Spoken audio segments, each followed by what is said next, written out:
How can you use Performance Web APIs to create your own performance measurement tools? While tools like Lighthouse and Chrome DevTools are great, sometimes you need custom insights tailored to your site. That's where Performance Web APIs come in.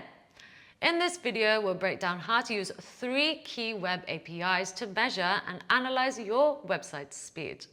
But first, what are Performance Web APIs? Performance Web APIs let developers track how efficiently a web page loads and responds directly from code. These APIs allow you to measure page load times, track rendering and interaction delays, and analyze JavaScript execution time.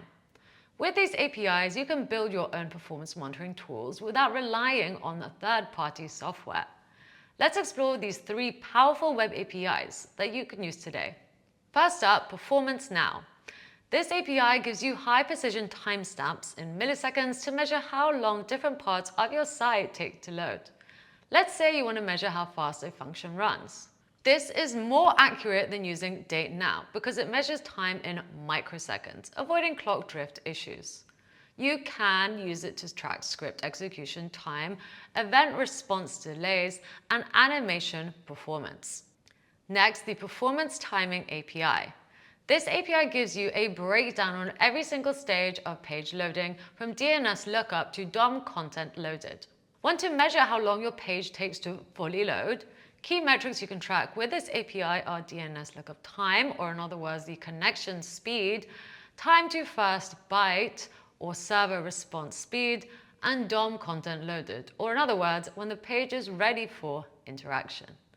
If your page load times are slow, this API pinpoints exactly where the delays happen. And finally, let's talk about the Performance Observer. This API listens for performance events such as layout shifts, long tasks, and user interactions. Want to monitor long-running JavaScript tasks? And what can this API track? Well, it can track long tasks, or in other words, JavaScript that blocks rendering, layout shifts to detect UI jank, and fast input delay, or how fast a page responds to user input. If you want real-time performance tracking, this API is a game changer.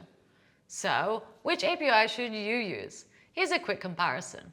By combining these APIs, you can build your own performance measurement tools and track exactly what matters for your site most.